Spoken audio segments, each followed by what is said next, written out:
Bonjour à tous, bienvenue pour cette formation Artrex autour de la luxation crânio-dorsale de la hanche. Je remercie bien sûr Artrex pour avoir l'organisation de ce webinaire et on va donc aujourd'hui essayer de déterminer des critères de choix lors de luxation crânio-dorsale de la hanche. Vous avez ici deux exemples cliniques de luxation de la hanche qui sont des luxations crânio-dorsales chez deux chats et sur le chat de gauche, une résection de la tête et du col fémoral a été réalisée. À droite, au contraire, une fixation intra-articulaire à l'aide d'un tightrope a été mise en place. Le but de la présentation est de se dire mais pourquoi entre deux chats qui ont des lésions similaires, nous avons utilisé deux techniques différentes pour traiter la luxation de la hanche. Et le but du coup sera de déterminer les critères de choix à établir lorsque l'on sera face à une luxation crânio-dorsale de la hanche. Pour rappel, la luxation de hanche correspond environ à 90% des cas de luxation articulaire chez les carnivores domestiques. Ils sont secondaires à des accidents de la voie publique dans près de 85% des cas, et le reste des luxations sont souvent secondaires à des anomalies de conformation préalable de la hanche, et notamment des anomalies de type dysplasie de hanche sévère chez le chien. La direction de la luxation est crânio-dorsale dans près de 75% des cas, mais rappelez-vous que dans plus de la moitié des cas, vous aurez une lésion associée, qui soit une lésion thoracique ou une autre lésion orthopédique, qu'il faudra bien sûr rechercher. Si on base sur ce qu'est le traitement idéal, il faudrait se dire que le but du traitement, c'est bien sûr de rétablir des repères anatomiques normaux au sein de la hanche, d'éviter les récidives de la luxation et d'avoir sur le long terme une progression d'arthrose la plus minime possible pour pouvoir avoir une fonction la plus satisfaisante possible sur le long terme sur ces animaux qui présentent une luxation de la hanche. À l'heure actuelle, si vous faites de la biblio sur la luxation de la hanche, vous verrez que vous avez plein d'options thérapeutiques qui sont décrites. Et donc, du coup, le but de la présentation, c'est de faire un petit listing de tout ceci et de définir les critères de choix qui seront basés à la fois sur de l'expérience bibliographique, on va dire, sur l'évidence-based medicine, mais également sur ma propre expérience et sur mes critères de choix personnels qui vont bien sûr m'engager moi et peut-être seront discutés ou discutables pour d'autres chirurgiens. Globalement, d'un point de vue chirurgical, lorsque vous avez une luxation de hanche, vous allez avoir le choix entre un traitement orthopédique, c'est-à-dire une remise en place de la hanche par taxis externe, ou un traitement chirurgical. Et parmi ces traitements chirurgicaux, on distinguera des traitements correctifs, où on va réparer la luxation de la hanche, de traitements palliatifs, où on va chercher à supprimer l'articulation, soit par une excision arthroplastie, soit par une prothèse totale de hanche. Le traitement orthopédique est le traitement le plus souvent réalisé en clinique classique et permet de faire la réduction par taxis externe. C'est une réduction qui est souvent assez simple à faire lorsque la luxation est fraîche et bien sûr qu'elle est réductible.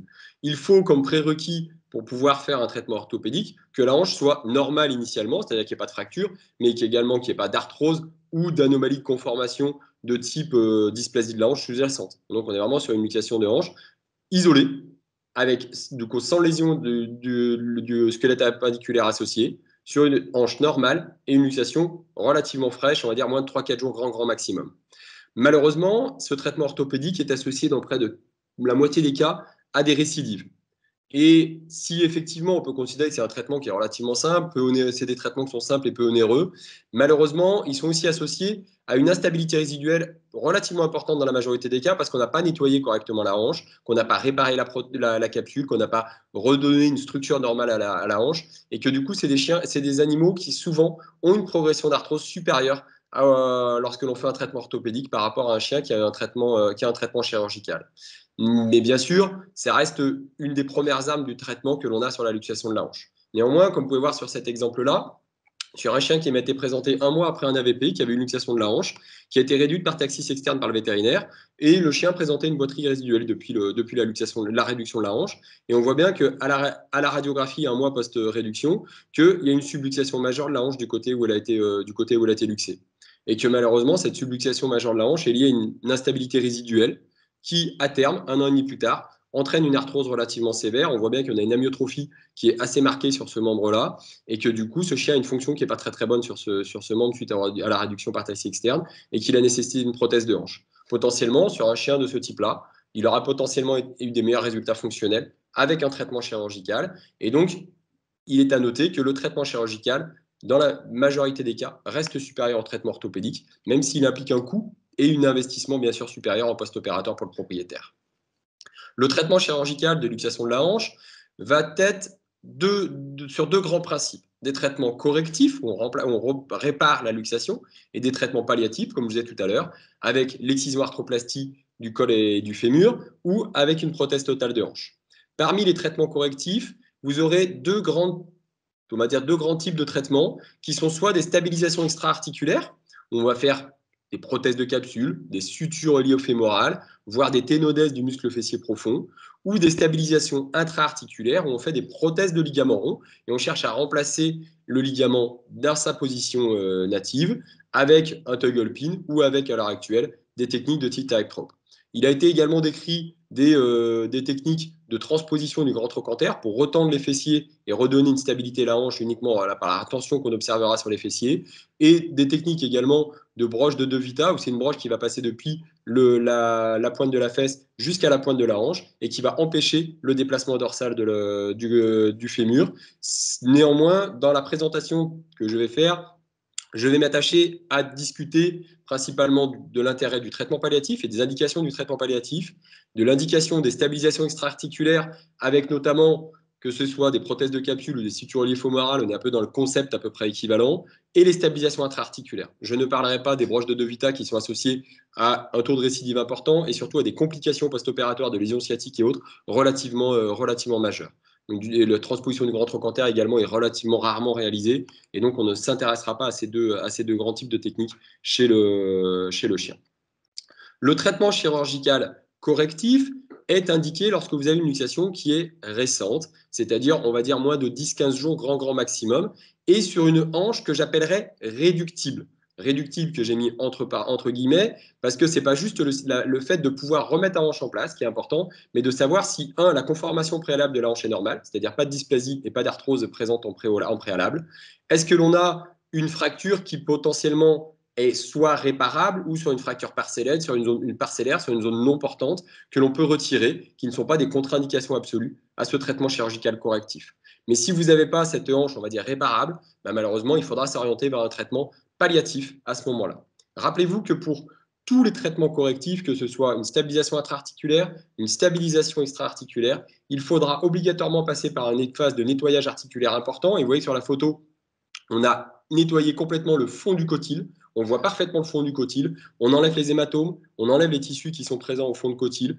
On enlève également les restes de ligaments ronds qui sont présents, qui vont permettre d'avoir du coup une meilleure réduction et une meilleure coaptation de la hanche après la réduction de la luxation.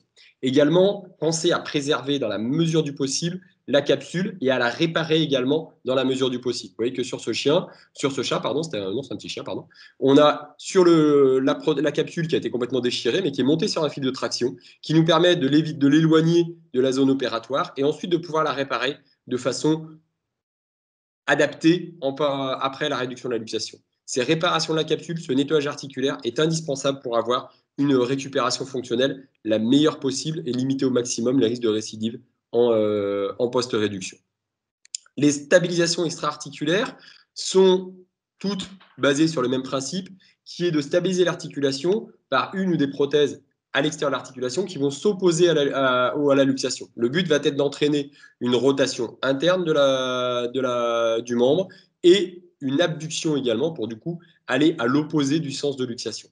Ça peut être fait soit par des prothèses de capsule où on va mettre deux vis dorsalement à l'acétabulum, soit par des sutures iliofémorales, qui est personnellement ma stabilisation extra-articulaire préférée, où on met un point d'insertion uniquement dans la zone d'insertion du droit de la cuisse et qui permet d'entraîner une bonne abduction et une bonne rotation interne du membre avec une seule prothèse qui parfois est beaucoup plus facile à positionner que sur les techniques de reconstruction de prothèses de capsule où la vis la plus dorsale est parfois difficile à mettre en place. Je vous engage et je vous invite à utiliser dans ces conditions-là les encres chirurgicales pour les sutures iliofémorales ou même pour les prothèses de capsule qui sont beaucoup plus faciles à utiliser que les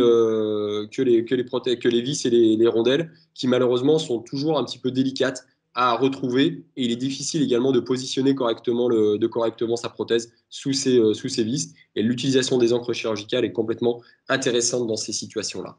Malheureusement, ces stabilisations extra-articulaires ont quand même un taux de récidive environ de 15 à 20%, ce qui reste non négligeable, et que leur gros intérêt est de ne pas avoir de matériel en intra-articulaire, donc du coup de ne pas avoir de débris éventuels de fils de polyéthylène, de nylon au sein de l'articulation en post-opératoire, et donc de limiter la progression de l'arthrose à long terme. Et également, le fait d'avoir une stabilisation extracapsulaire va nous permettre de ne pas avoir d'interférence si vous avez une nécessité de réparer une fracture associée de la tête. Néanmoins, le gros défaut de ces stabilisations extra-articulaires, en plus du fait qu'on a un taux de récidive qui est à peu près de 1 sur 4, de 1 sur 5 environ, et ben malheureusement, c'est que la rotation interne et l'abduction qui va être entraînée par la mise en place de ces stabilisations extra-articulaires entraînent une modification du port de patte et du coup une reprise d'appui relativement peu précoce. Et donc, malheureusement, dès que vous allez avoir des lésions polytraumatisées avec d'autres lésions orthopédiques associées, généralement, vous allez avoir une difficulté à avoir une reprise de fonction satisfaisante pour l'animal en utilisant une stabilisation extra-articulaire. Et du coup, je m'oriente plus volontiers sur des stabilisations intra-articulaires dans ces cas-là. La stabilisation intra-articulaire correspond au remplacement du ligament rond par une prothèse, qui peut être un fil de nylon monté sur un toggle pin, qui peut être un tightrope qui permet à l'heure actuelle d'avoir des taux de récidive relativement limités. En fonction des études, il est à noter que vous avez un taux de récidive entre 0 et 12% sur ces techniques de stabilisation intra-articulaire et qu'il semble que les techniques où on utilise des fils tressés en polyéthylène, donc du type Faber-Wire par exemple, ont un taux de récidive inférieur aux techniques où on utilise des fils de nylon. Le gros intérêt de ces stabilisations intra-articulaires, c'est que vous allez avoir une bonne stabilité et une mobilité de la hanche immédiatement après l'intervention chirurgicale et donc une reprise d'appui extrêmement précoce avec une appui proche de la normale dès le lendemain de l'intervention chirurgicale. Néanmoins, elles ont des défauts qui sont tout d'abord de faire une lésion cartilagineuse en intra-articulaire. Il est indubitable que lorsque vous allez sortir au niveau de la tête fémorale, vous allez abîmer un petit peu quand même le cartilage de la tête fémorale, même si on est sur la zone d'insertion du ligament rond. Et également, vous laissez du matériel en intra-articulaire. Et on sait que malheureusement, la présence de fils, de polyéthylène, de débris au sein de l'articulation peuvent à long terme entraîner de l'arthrose de façon plus importante. Et également, leur gros inconvénient, c'est que si vous avez une fracture associée sur votre tête, que vous devez réparer cette fracture, vous ne pouvez pas utiliser une réparation intra-articulaire. Mais rappelez-vous que ça reste quand même une chirurgie qui, à court terme, permet d'avoir des taux de récidive relativement faibles. Lorsque la hanche n'est pas réparable, comme on vient de le voir, eh ben, il faudra s'orienter vers un traitement chirurgical palliatif. Et l'indication du traitement palliatif sera bien sûr toutes les luxations chroniques où la réparation ne ferait que pour faire une progression d'arthrose relativement importante en post-opératoire, toutes les récidives de luxation après un traitement orthopédique ou après un traitement chirurgical, et également toutes les hanches que j'appellerais non réductibles, c'est-à-dire toutes ces hanches qui présentent une fracture irréparable de la tête fémorale, qui présentent également une anomalie de conformation ou une présence d'arthrose avant la luxation. Un chien qui est dysplasique de façon sévère et qui luxe sa hanche du fait de sa dysplasie, le but n'est pas foncièrement d'aller réparer la luxation. Au contraire, il faut s'orienter vers un traitement chirurgical palliatif. Ainsi, lorsque l'on a dit tout ça, il va falloir se poser la question de ce que l'on va pouvoir faire et de comment est-ce qu'on va choisir notre technique chirurgicale. En point de rappel, c'est de se dire qu'en premier lieu, rappelez-vous d'une chose, c'est que le traitement chirurgical a un taux de récidive inférieur et une progression d'arthrose moindre que le traitement orthopédique. Si le traitement orthopédique reste le traitement plus simple, le moins onéreux que l'on puisse avoir à mettre en place, il reste inférieur en termes de résultats fonctionnels sur le moyen et sur le long terme par rapport au traitement chirurgical. Néanmoins, il n'obère pas la possibilité d'un traitement ultérieur sous réserve que vous mettez en évidence relativement rapidement une éventuelle reluxation de la hanche. D'un point de vue chirurgical, c'est beaucoup plus difficile de vous donner un choix entre intra et extra-articulaire. Le taux de récidive est à peu près comparable entre les deux, même si l'intra-articulaire semble un petit peu inférieur, et que finalement, il faut se dire que chaque technique a des avantages et des inconvénients particuliers, et que du coup, il faut adapter sa technique aux chiens et aux indications. Et finalement, il vaut mieux plutôt voir ça comme une chance d'avoir dans sa boîte à outils plusieurs possibilités chirurgicales pour pouvoir choisir la technique la plus adaptée sur un chien donné et donc avoir la meilleure récupération fonctionnelle sur ce chien particulier. Quels sont les critères de choix que l'on va pouvoir mettre en exergue lorsque l'on va choisir entre les différentes techniques chirurgicales sur une luxation de hanche? Tout d'abord, des critères orthopédiques. Il est logique qu'il faut se poser la question de est-ce que la hanche est réductible et non réductible, et ça nous permettra assez rapidement de faire une réduction, de faire un choix entre la possibilité ou non de faire un traitement orthopédique. Également, des critères de lésions articulaires associées. Est-ce qu'on a une hanche qui est déjà arthrosique? Est-ce qu'on a des fractures de la tête ou de l'acétabulum associées? Et est-ce que la hanche était normale avant la luxation? Est-ce qu'on n'a pas une dysplasie sévère à l'origine de cette luxation de la hanche? Également, prenons en compte des critères cliniques. Depuis combien de temps la luxation de hanche a eu lieu? Je vous ai dit tout à l'heure, une luxation fraîche de moins de 2-3 jours se prêtera assez volontiers à un traitement orthopédique. Malheureusement, sur des luxations anciennes, il faudra soit passer par un traitement chirurgical correctif, soit dans les luxations vraiment chroniques, d'aller vers un traitement chirurgical palliatif. Mais également, prenez en compte la présence et l'association avec d'autres lésions orthopédiques. Vous avez une fracture sur un membre antérieur associé à votre luxation de la hanche, et il faudra peut-être s'orienter vers un traitement qui vous permettra d'avoir une reprise d'appui la meilleure possible et la plus rapide possible pour cet animal. De la même manière, si vous avez une lésion neurologique associée. Et bien sûr, il faudra aussi en prendre en compte des critères que j'appellerais des critères contextuels et qui sont déjà l'activité de l'animal. Vous n'allez pas forcément traiter de la même manière un animal de 12 ans qui fait peu ou pas d'activité avec son propriétaire qu'un animal qui a une carrière de sport devant lui de type agility, de type chasse ou autre. Et également, le poids de l'animal va être pris en compte. On va potentiellement plutôt indiquer des traitements palliatifs de type exérèse de la tête et du col fémoral sur des animaux de petit format de type chat, alors que sur un animal de plus gros format, on ira beaucoup plus vers des traitements chirurgicaux, soit correctifs, voire palliatifs, de type prothèse de hanche dans certaines conditions. Et bien sûr, il faudra prendre en compte le coût et la possibilité financière du propriétaire, mais également sa compliance et la compliance de l'animal, de la capacité à faire des soins post-opératoires. Si vous avez un propriétaire qui est incapable de gérer du post-opératoire, on va aller vers des soins et vers des techniques qui vont nous limiter au maximum les risques de complications post-op. Du coup, à partir de tout ceci, quelle est la démarche thérapeutique que l'on peut mettre en place et comment est-ce qu'on va choisir en fonction de ces différentes techniques? Personnellement, lorsque j'ai une luxation de hanche, je me pose 3 questions. La première question, c'est la hanche, est-elle réparable? Et est-ce que je vais pouvoir faire une réduction et du coup qu'elle soit orthopédique ou chirurgicale? Ou est-ce que je vais directement vers un traitement palliatif? Ensuite, la deuxième question, c'est si ma hanche est réparable et du coup réductible, est-ce que je vais vers un traitement orthopédique ou vers un traitement chirurgical correctif? Et enfin, sur les traitements chirurgicaux correctifs, stabilisation intra ou stabilisation extra-articulaire. Première question, la hanche est-elle réparable? Si c'est non, c'est-à-dire que vous avez une lésion ancienne, une fracture non réparable de la tête ou du acétabulum, ou que vous avez une dysplasie préalable ou de l'arthrose préalable de façon importante, obligatoirement, il n'y a pas de question à se poser. On ira vers un traitement palliatif de type résection de la tête et col fémoral ou de la prothèse de hanche. Vous voyez que sur cet exemple, c'est un chien qui a une luxation chronique avec un néocotyle qui s'est mis en place. Il est illusoire de vouloir faire une réparation chirurgicale de cette hanche. Et il faut s'orienter vers un traitement palliatif. Si par contre votre hanche est réparable, il faudra faire le choix entre un traitement orthopédique ou un traitement chirurgical correctif. Le traitement orthopédique peut s'entendre de façon assez intéressante lorsque vous avez une luxation fraîche, réductible, qu'il n'y a pas d'autres lésions associées à votre luxation de la crânio-dorsale de la hanche, que vous êtes plutôt sur des animaux de petite taille et que je mettrai également qu'il n'y ait pas d'avenir sportif en jeu. Lorsque vous avez un animal qui a un avenir sportif en jeu, il faudra certainement privilégier un traitement chirurgical pour limiter au maximum la progression d'arthrose post-opératoire et avoir la meilleure récupération fonctionnelle par la suite. Néanmoins, dans la majorité des cas, si le traitement orthopédique est indiqué et que le propriétaire ne souhaite pas faire autre chose, ça reste quand même une option thérapeutique tout à fait intéressante dans certaines situations. Personnellement, je ne conseille absolument pas le pansement de MR lorsque je fais un traitement orthopédique, parce que ces pansements de MR sont associés à un taux de complications important et ne permettent pas de diminuer de façon significative le taux de reluxation et au contraire vont vous retarder une éventuelle diagnostic de la reluxation et donc vous permettre de malheureusement passer à côté de la possibilité de réparer la hanche par la suite.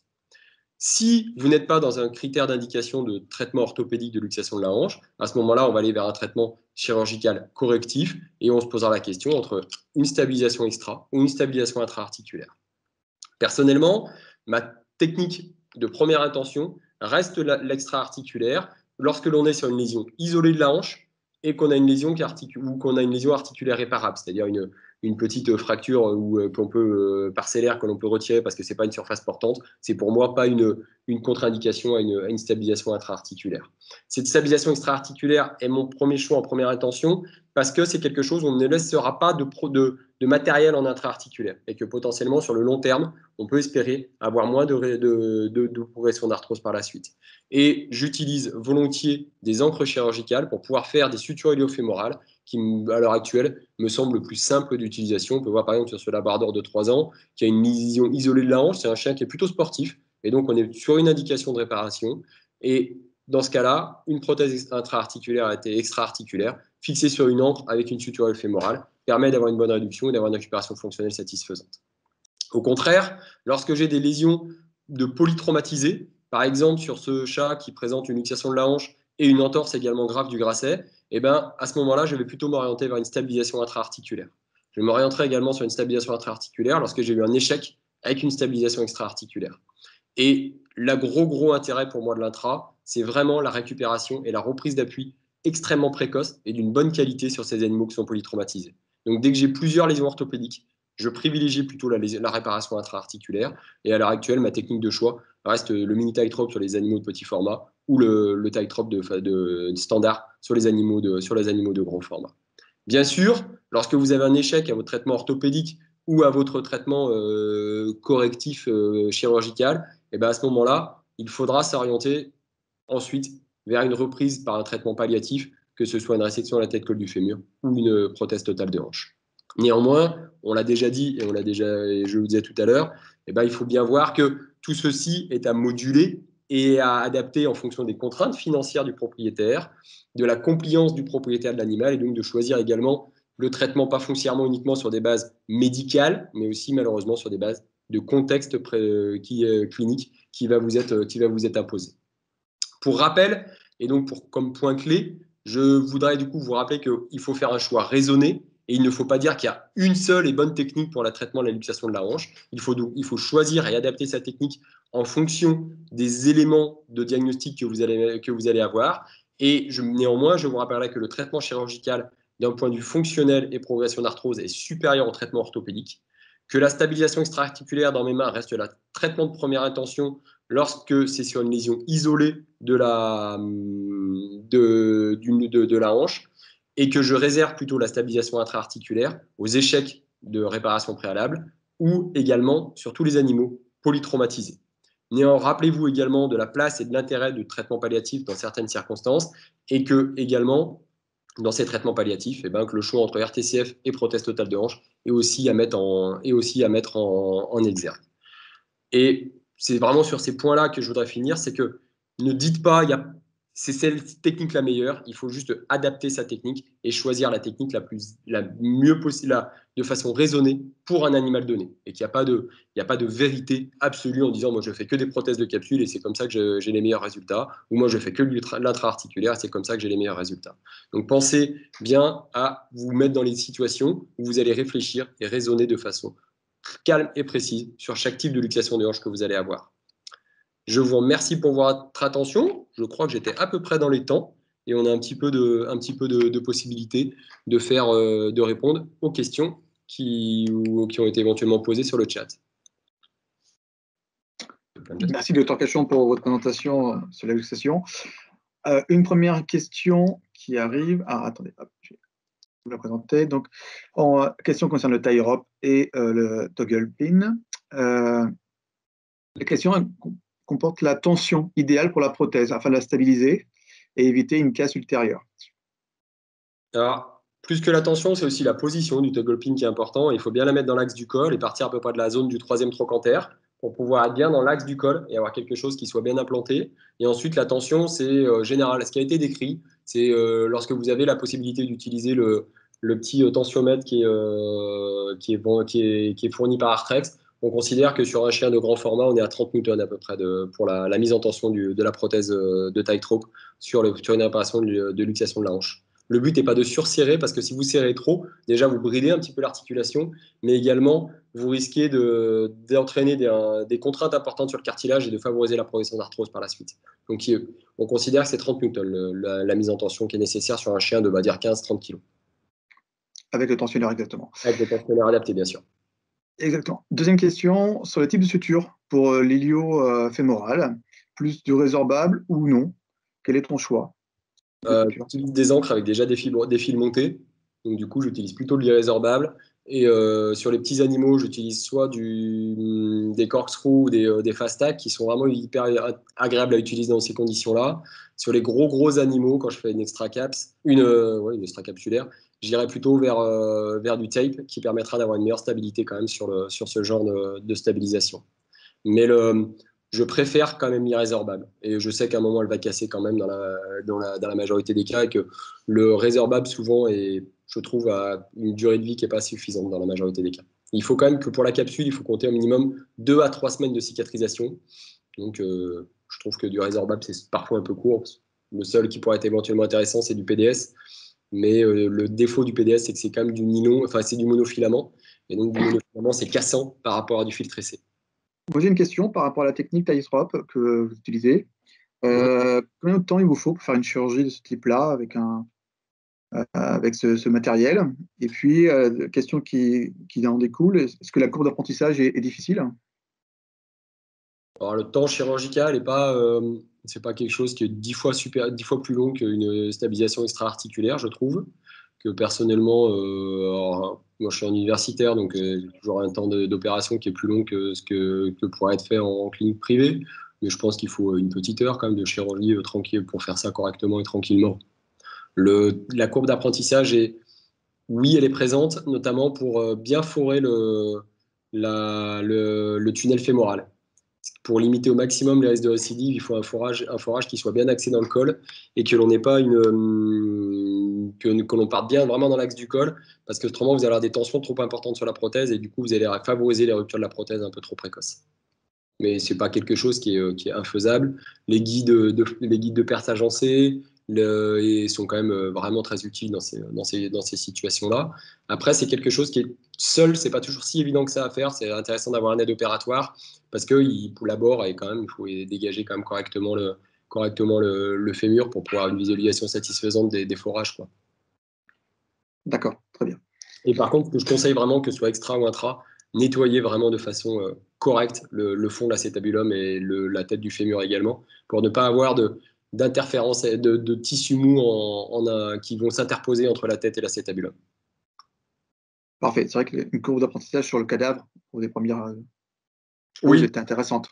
oui, je pense que c'est intéressant de faire une petite formation pour ça, hein. D'ailleurs, normalement, je sais pas, on devrait proposer ça bientôt, si j'ai bien suivi.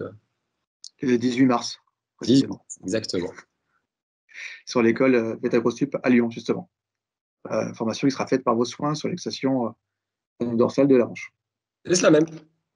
Je vois que le Dr Fauqueux pose une question. Alors, en cas d'infection, avec le tie rope, arrives-tu à récupérer le toggle? Et si oui, comment fais-tu? Si c'est infecté, voilà, Oui. le petit bouton, il reste derrière, hein.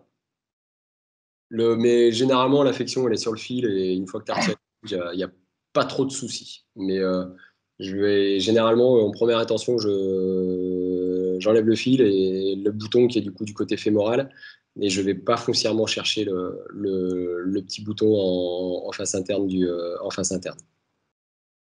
Après, D'accord. ça va dépendre complètement de ce qu'est l'infection, quoi. S'il y a besoin d'aller vers un traitement, ce type, s'il y a une arthrite septique sévère et qu'on doit faire une RTCF ou autre, foncièrement, on pourra potentiellement aller plus facilement le chercher. Mais j'avoue que généralement, si on a le petit bouton, enfin, j'ai pas eu trop d'infections quand même sur ce post-op. Pour l'instant, j'ai de la chance. Le bouton, c'est le fil, c'est vraiment le fil, le support de l'infection, je trouve. Pas forcément le bouton qui tolère un peu mieux. Après, c'est sûr que si on peut le retirer, c'est mieux, mais le bouton qui est dans intracannulaire, il est compliqué, quoi. Oui, logiquement, il est impossible. J'ai une question par rapport à la rééducation spécifique liée au tie rope. Euh, comment tu procèdes pour tes animaux? Mm. Peu ou pas, dans la majorité des cas, c'est sûr que c'est mieux d'avoir de la physiothérapie associée. Généralement, j'aime pas trop que ce soit trop forcé dans les 3 premières semaines, le temps que tout cicatrise. Après, c'est généralement la reprise d'appui est quand même assez précoce et assez rapide, et que le chien a quand même quelque chose enfin, il récupère quand même, je trouve, relativement vite sur ces types de chirurgie, mieux qu'avec une extra caps, je trouve.